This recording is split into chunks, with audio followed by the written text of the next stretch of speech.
दोस्तों, ईरान और इजराइल में युद्ध समाप्त हो चुका है, लेकिन ये लड़ाई समाप्त होते ही ईरान अपनी ताकत बढ़ाने में लग गया है। ईरान क्या ताकत बढ़ा रहा है आज के इस वीडियो में मैं बताने जा रहा हूं। और इजराइल को जो घाव ईरान ने दिए, अमेरिका को जो घाव ईरान ने दिए, उन घावों पर से अब मरहम छटने लगा है। और उसके बाद ये साफ साफ नजर आने लगा है कि दरअसल कितनी जबरदस्त तबाही मचाई गई है। दोस्तों, वो तस्वीरें, वो आंकड़े भी आपको दिखाने की कोशिश करूंगा। और साथ में एक बार फिर से ट्रंप की उस गीदड़ भभकी का जवाब अयातुल्लाह अली खामनेई साहब ने दिया है। क्या दिया है वो मैं आपको दिखाने और बताने जा रहा हूं। ईरान ने दो टूक अमेरिका से क्या कहा है वो भी बयान आपको मैं बताने की कोशिश करूंगा। और साथ में आपको दिखाऊंगा कि किस तरह से अब अमेरिका के जो फाइटर जेट्स हैं उनका सक्सेसर खरीदने की तैयारी में है ईरान। तमाम सारी बड़ी खबरें हैं, सब कुछ बताऊंगा। लेकिन सबसे पहले बताऊंगा इस देश के, अपने देश से जुड़ी एक बड़ी खबर के बारे में। खबर ऑपरेशन सिंदूर से जुड़ी खबर, गोदी मीडिया के उस कुकृत्य से जुड़ी जिसमें उसने एक ऐसे व्यक्ति को आतंकी बता दिया जो दरअसल एक आम नागरिक था। जम्मू कश्मीर के पुंछ का इकबाल कारी की बात मैं कर रहा हूं। दोस्तों, सबसे पहले वो खबर मैं आपको बताने जा रहा हूं।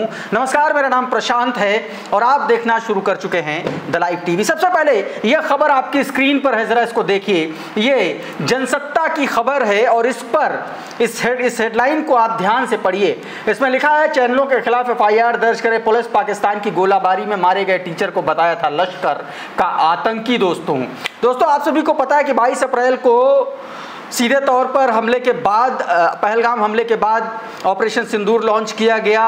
और उस ऑपरेशन सिंदूर में जब पाकिस्तान की तरफ से एक्शन हुआ तो उसमें पुंछ में पाकिस्तान से की तरफ से हुई गोलाबारी में जो मोहम्मद इकबाल को जो है गोली लगी और उसमें उनकी जान चली गई। इसको लेकर के तमाम सारे गोदी मीडिया चैनल ने उनको लश्कर का आतंकवादी बताया, जिसके खिलाफ उनके घर वालों ने, मोहम्मद इकबाल के घर वालों ने वो प्रतिकार दर्ज कराया था। और उसके बाद ये पूरा परिवार कोर्ट की शरण में गया था, जिसके बाद कोर्ट ने इतनी कड़ी प्रतिक्रिया दी है और कोर्ट ने सीधे तौर पर कह दिया कि इन चैनलों के खिलाफ जो है अब मुकदमा दर्ज होना चाहिए, FIR दर्ज होनी चाहिए। और साथ में सीधे तौर पर जी न्यूज़ और न्यूज़ 18 जैसे चैनलों पर 5-5 करोड़ रुपया देने का जुर्माना भी लगाया है, सीधे तौर पर गोदी मीडिया के एंकरों। लेकिन सबसे बड़ी बात यह है कि तमाम सारे गोदी चैनलों ने जब मोहम्मद इकबाल को आतंकवादी बताया तब तो खूब खबर चलाई, लेकिन अब जब कोर्ट की तरफ से यह मामला पुख्ता हो गया तो सारे गोदी मीडिया के चैनलों में सुई पटक सन्नाटा है। कोई ये खबर चला नहीं पा रहा है कि दरअसल उसने गलत खबर चलाई थी और अब इन पर 5-5 करोड़ का जुर्माना ठोक दिया है कोर्ट की तरफ से और कहा है कि इन पर FIR दर्ज कराई जाए। दोस्तों, सीधे तौर पर तो दोस्तों ये एक बड़ी खबर थी। और अब लौटते हैं इजराइल और ईरान के बीच चल रहे बहुत बड़े टेंशन को लेकर के। दोस्तों, आप सभी को पता है कि ईरान और इजराइल के बीच में जंग खत्म हो चुकी है, लेकिन जंग खत्म होते ही ईरान ने चाइना के साथ एक बड़ी डील करनी शुरू कर दी है। क्या डील करनी शुरू कर दी, सबसे पहले वो मैं आपको बता देता हूं। दोस्तों, दरअसल ईरान ने चाइना के साथ, चाइना के जो फाइटर जेट्स हैं J-10C, बताया जा रहा है कि 40 ये फाइटर जेट खरीदने जा रहा है ईरान, क्योंकि इस पूरे युद्ध में कहीं ना कहीं अगर ईरान का कोई नेगेटिव पॉइंट बचा तो एयर स्ट्राइक के मामले में रहा। मिसाइलों में तो उसने ऐसे छक्के छुड़ाए कि अमेरिका तक और कतर तक, और आप कह लीजिए कि इजराइल को तो पूरी तरीके से बर्बाद कर दिया। वो आंकड़े मैं आपको दिखाऊंगा, इजराइल की बर्बादी के आंकड़े अब आ गए हैं, वो मैं आपको दिखाने की कोशिश करूंगा। वहाँ के लोग क्या कहानी बता रहे हैं वो भी मैं बताऊंगा।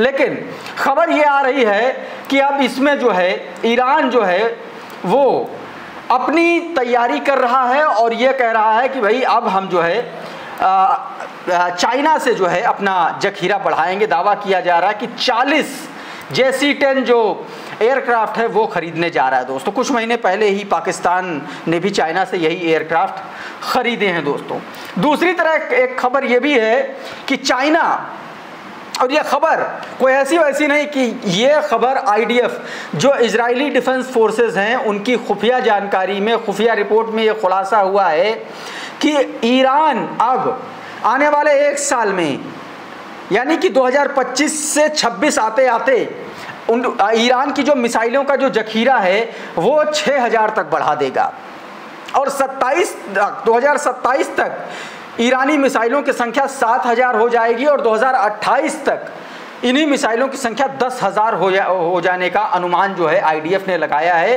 ये जानकारी आईडीएफ को खुफिया जानकारी ये हासिल हुई। अब इसी को लेकर के नेतन्याहू का दिमाग जो है वो हिला हुआ है पूरी तरीके से। अमेरिका और इजराइल दोनों हिल गए हैं इस तैयारी को लेकर के। दोस्तों, हिल इसलिए गए हैं क्योंकि जो अमेरिका और इजराइल परमाणु संयंत्रों पर हमला कर रहा था, फोर्डो से लेकर के इस्फहान और तमाम सारे जो जगहों पर हमला किया, नतांज, उन हमलों में भी दोस्तों यूरेनियम को, ईरान के परमाणु संवर्धन कार्यक्रम को कोई भी नुकसान नहीं पहुंचा और पूरा का पूरा 400 किलो उसका जो यूरेनियम था वो सुरक्षित है। और ये बात CNN के रिपोर्टर्स, अमेरिका के तमाम सारे लोग ये बात कह रहे हैं। ऐसे में अब ये दोनों देश जो है बौखलाए हुए। दोस्तों, एक तरफ ईरान चाइना से एयरक्राफ्ट मंगा रहा है नई टेक्नोलॉजी के, और बताया जा रहा है कि F-14 जो अमेरिकन एयरक्राफ्ट है ये उसका सक्सेसर है, यानी कि अमेरिका से बेहतर एयरक्राफ्ट चाइना से खरीदने की डील हो रही है, ऐसा दावा किया जा रहा है। ये 40 एयरक्राफ्ट ईरान जो है आने वाले दिनों में खरीदने वाला है। दोस्तों, न्यूज़ नेशन की एक रिपोर्ट है जिसमें इस बात का दावा किया जा रहा है कि वो जो है अपना जखीरा जो है बढ़ाने की तैयारी में है, मिसाइलें वो बढ़ा रहा है। और एक और न्यूज़ नेशन की रिपोर्ट ये बताती है कि किस तरीके से वो अपनी मिसाइलों की संख्या बढ़ा रहा है और उससे कैसे नेतन्याहू जो है बौखलाए हुए हैं। अब परमाणु कार्यक्रम, अब परमाणु हथियार से शिफ्ट होते होते नेतन्याहू ये कहने लगे हैं कि ईरान दरअसल मिसाइलों की संख्या भी बढ़ा रहा है, इसलिए उसको खतरा है। यानी नीचता की हद है, आप ये समझ सकते हैं दोस्तों। और एक तस्वीर मैं आपको और बता रहा हूं दोस्तों, डोनाल्ड ट्रंप ने, जब से ये डोनाल्ड ट्रंप को पता चला है कि दरअसल वो यूरेनियम नष्ट नहीं हुआ है, तब से ये धमकाने पर लगा हुआ है ईरान को धमकाने पर लगा हुआ और कह रहा है कि अगर फिर से परमाणु कार्यक्रम शुरू किया तो फिर से हमला होगा बिना रोक टोक। न्यूज़ नेशन की एक खबर ये बताती है कि यूरेनियम बच जाने से ट्रंप कितना ज़्यादा बौखलाया हुआ है। और अब दोस्तों आपको एक और तस्वीर दिखाता हूं कि किस तरीके से इस पूरे युद्ध का जिस्ट क्या निकला, क्या मकसद निकला, क्योंकि जिस वजह से युद्ध हुआ वो तो खत्म हुआ नहीं। हिंदुस्तान के शशि शेखर ने एक बड़ा लंबा चौड़ा अपना आलेख लिखा और जिसमें इस बात का दावा किया गया कि ईरान अब नया अलाव है। इस हेडलाइन के साथ एक लंबा चौड़ा आर्टिकल लिखा जिसमें ये बताया गया कि जिस वजह से युद्ध हुआ वो यूरेनियम, उस यूरेनियम को तो कुछ हुआ ही नहीं। जो बंकर बस्टर बॉम्ब थे अमेरिका के, जो 7 बम इधर उधर गिराए गए, उनका कोई असर ही नहीं हुआ क्योंकि वो ज़मीन से 100 फीट नीचे थी परमाणु साइट। ऐसे में उसको कोई नुकसान नहीं हुआ। और इसलिए नितेश ओझा इसी आर्टिकल को ट्वीट करते हुए लिखते हैं कि 2 हफ्ते चले इस युद्ध में अमेरिका भी समूची ताकत के साथ कूदा, पर हासिल क्या हुआ? ईरान के पास अभी भी 400 किलोग्राम संवर्धित यूरेनियम है जिसे कुछ हफ्तों में परमाणु आयुध में बदला जा सकता है। रही बात खामेनेई की, वो न केवल कायम है बल्कि उन्होंने अपने उत्तराधिकारी तक चुन लिए हैं। दोस्तों, बेसिकली इस आर्टिकल में यही बताने की और दिखाने की कोशिश भी की गई है। दोस्तों, दूसरी तरफ द प्रिंट नाम की एक वेबसाइट है, उसमें यह दावा किया गया कि इजराइल अमेरिका की एयर पावर ने ईरान को युद्ध नहीं बल्कि शासन बचाने का रास्ता अपनाने पर मजबूर किया। एक तरफा लिखे इस आर्टिकल में दरअसल यह दावा किया गया है कि इसमें जो है जो युद्ध विराम हुआ वो इस शर्त पर हुआ जिससे खामेनेई की सत्ता बच जाए, लेकिन दरअसल मामला इससे उलट है। अगर ऐसा होता तो खामेनेई युद्ध विराम से पहले ही अपने उत्तराधिकारियों का ऐलान नहीं कर देते। अगर ऐसा होता तो अमेरिका को बंकर बस्टर बॉम्ब का इस्तेमाल नहीं करना पड़ता। अगर ऐसा होता तो ईरान से पहले इजराइल अमेरिका की शरण में नहीं भागता और यह कहता कि अब युद्ध विराम करा दीजिए साहब। अगर ऐसा होता तो ईरान अमेरिका में कतर के सैन्य बेस पर हमला नहीं करता। अगर ऐसा होता तो ईरान इजराइल में इतनी तबाही नहीं मचाता दोस्तों। तो कुल मिलाकर के इस आर्टिकल में यही बताने और जताने की कोशिश की गई है। और अब ट्रंप की गीदड़ भभकी के बाद अमेरिका का एक और सीनेटर है, वो ये कह रहा है कि अमेरिकी मार्को रूबियो इनका नाम है, ये कह रहे हैं कि ईरान द्वारा IAEA प्रमुख राफेल ग्रोसी को दी गई धमकियों को अस्वीकार उन्होंने कहा है, और उन्होंने कहा कि वैश्विक परमाणु निगरानी पर सीधा हमला है और बर्दाश्त नहीं किया जाएगा। दोस्तों, आप सभी को पता है ईरान के संसद में एक बिल पास हुआ है जिसमें यह कहा गया कि IAEA अब ईरान के परमाणु कार्यक्रम में कोई दखल नहीं देगा, कोई मॉनिटरिंग नहीं होगी, कोई इंस्पेक्शन नहीं कर सकेगी। ये बाकायदा एक बिल पास हुआ ईरान की संसद में, और इसी से ये सारे अमेरिकी, ये सारे यूरोपियंस जो हैं ये बौखलाए हुए हैं दोस्तों। अब दोस्तों, बौखलाहट की वजह भी मैं आपको बता देता हूं। अच्छा, इन्हीं बौखलाहट को लेकर के सीधे तौर पर अब्बास अरागची जो ईरान के विदेश मंत्री, उन्होंने एक बयान दिया। वो कहते हैं कि डोनाल्ड ट्रंप का ये रवैया न सिर्फ खामेनेई का बल्कि उनके लाखों समर्थकों का भी अपमान है। सीधे तौर पर ट्रंप अगर ईरान से कोई समझौता चाहते तो उन्हें अपनी भाषा बदलनी होगी। ये बता दिया, सीधे लफ्जों में बता दिया ईरान ने कि अगर ईरान से कोई भी समझौता चाहते हो तो अपनी भाषा की जो तलखी है उसको अपनी जेब में डाल के बात करो, कायदे में बात करो, सीधी बात करो, सपाट बात करो, ये धमकी देना बंद करो, क्योंकि अगर तुम्हारी धमकी से डरते होते तो तुम पर हमला नहीं कर देते, इसलिए हम तुमसे डरते नहीं हैं दोस्तों। सीधे तौर पर ईरानी विदेश मंत्री ने यह बात कह दी है। और अब दोस्तों, मैं आपको बताता हूं कि किस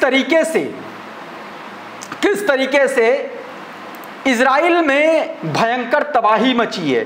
एक रिपोर्ट सामने आई है, वो मैं आपको सीधे तौर पर बता देता हूं और उसमें दिखाने की कोशिश करता हूं कि किस तरीके से जो है वहां पर बुरी तरीके से बड़ा आप कह सकते हैं कि जो हमला हुआ ईरान की तरफ से, उसमें कितना नुकसान हुआ। देखिए, आपकी स्क्रीन पर एक रिपोर्ट का एक हिस्सा है जिसमें बताया गया कि 32,975 रेजिडेंशियल यूनिट्स, यानी कि 32,975, 33,000 के आसपास अपार्टमेंट्स को नुकसान पहुंचाया है इजरायली मिसाइलों ने, नाबूद कर दिया।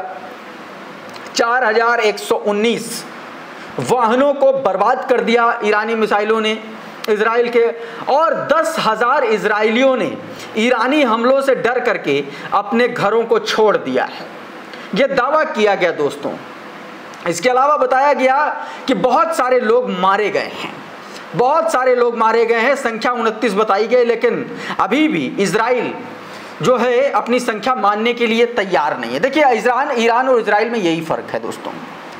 ईरान ने अपनी पूरी संख्या बताई कि हमारे यहाँ 400 लोग शहीद हुए, लेकिन इजराइल जैसा देश सोचिए अपने शहीदों को बता भी नहीं रहा कि इन लोगों ने देश के लिए जान दी। आप ये सोचिए कि यह फर्क है, ये फर्क है एक देशभक्त कंट्री में, और ये फर्क है एक व्यापारिक देश में। जो युद्ध को व्यापार समझता हो, उसके जवान शहीद नहीं होते, वो मार दिए जाते हैं बस, और उनकी संख्या गिनने वाला भी कायदे के नहीं है दोस्तों। और ये बात मैं इसलिए कह रहा हूं क्योंकि ये रिपोर्ट आप देखिए, ये रिपोर्ट देखिए, इसमें क्या लिखा होगा, letter from mid east back to routine but not no normal. ये ग्राउंड रिपोर्ट की गई है दोस्तों शिन्हुआ न्यूज़ एजेंसी के द्वारा, चाइना की न्यूज़ एजेंसी है, और इसमें यह बताया गया है कि इजराइल में युद्ध तो खत्म हो गया है, सब रूटीन चीज़ें चल रही हैं, लेकिन अभी भी वहाँ पर नॉर्मल नहीं हुई चीज़ें। देखिए, the city want to come back to life but you can not just snap back into task mode, said a university lecturer, a mother of 2 daughters in Israel। Israel में एक लेक्चरर जो 2 बेटियों की माँ है, उसने सीधे तौर पर यह कहा कि किस तरीके से वहाँ पर चीज़ें तो शांत हो गई हैं, लेकिन अभी भी ज़िंदगी पटरी पर लौटने में वक्त लगेगा दोस्तों।